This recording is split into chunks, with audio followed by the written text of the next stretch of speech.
we begin with the war in Ukraine and the Kyiv government's ongoing efforts to provide its armed forces with weapons to fight against Russia. NATO countries and other allies are going to be meeting at America's Ramstein airbase in Germany on Friday to discuss sending more support, including modern battle tanks. Ukraine's President Zelensky says he's expecting strong decisions from the meeting.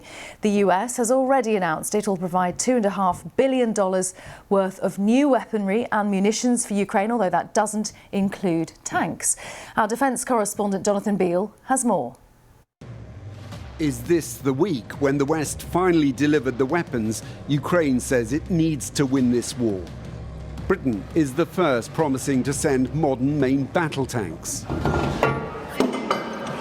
The army's Challengers are already parked in Estonia to reassure a NATO ally, also worried about Russian aggression. Ultimately, this tank was designed to fight Russian tanks in Eastern Europe, and that's exactly what it's off to do.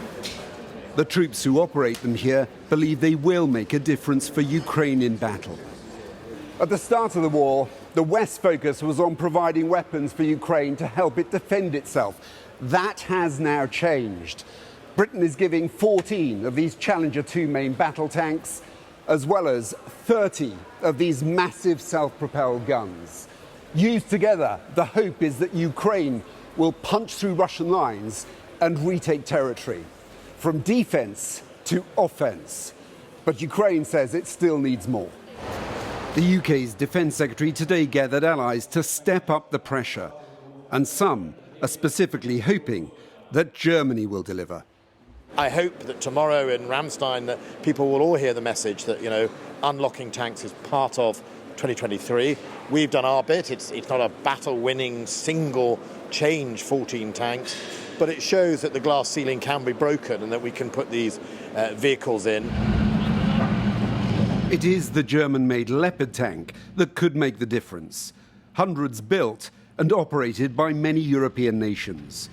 But all would still require Germany to give the green light to send them. Germany may be looking to America. Today, its new defence minister met Lloyd Austin. We'll renew our united commitment to support Ukraine's self-defense for the long haul.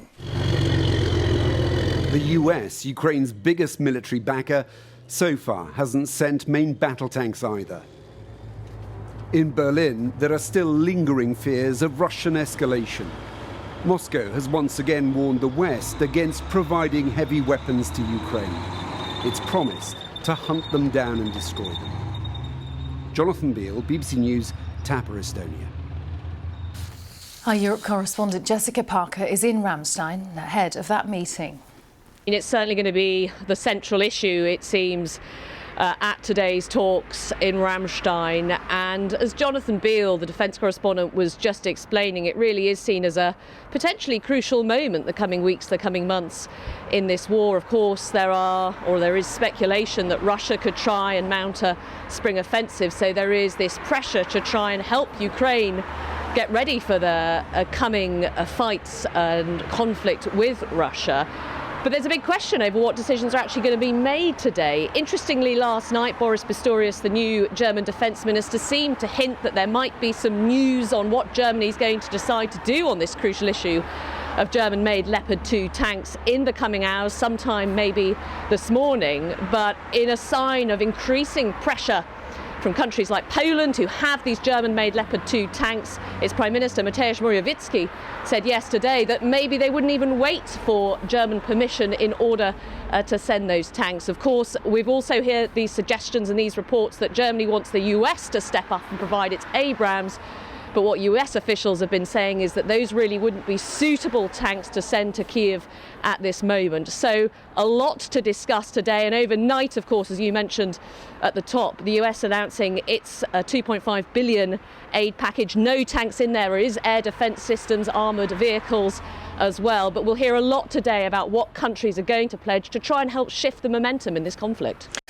Let's go to Ukraine now and talk to our correspondent James Waterhouse in Kyiv. James, how critical is this issue of tanks specifically to President Zelensky? Why are they considered so important in this war? Well, they're considered a game changer, I think, in the sense that, look, Ukraine has got very good at asking Western allies for help and continually asking for more. But the issue of tanks has become one of the most divisive, really. When the invasion first broke out, there was a frustration held in Kyiv at the speed at which offensive weapons were delivered.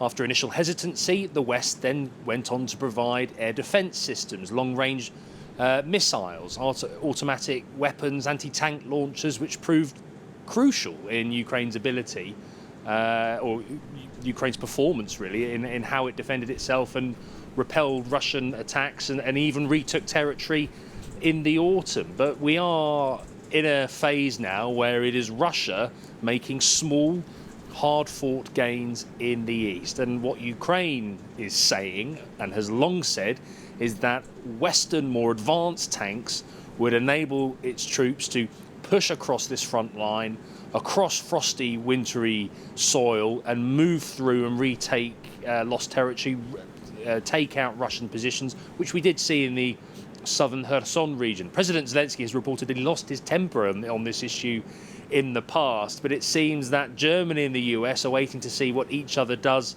on this issue. But for Ukraine, it says there is no time to dwell on this. We need it now. Today is a real significant juncture, I think, in the West's support for Ukraine, support which is still coming, but it's tanks they want. The fighting itself, James, we're hearing reports that Russian forces have shelled the town of Bakhmut. What information is coming from there? A blurry picture as ever, really, on the city of Bakhmut.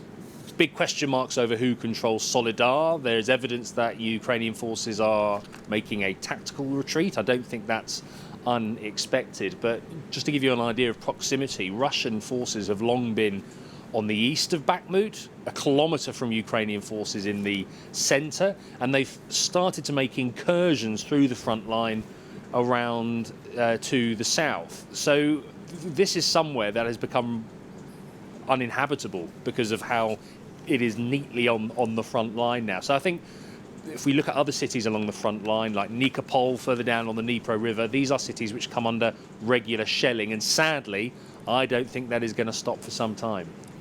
James, thank you. James Waterhouse in Kyiv.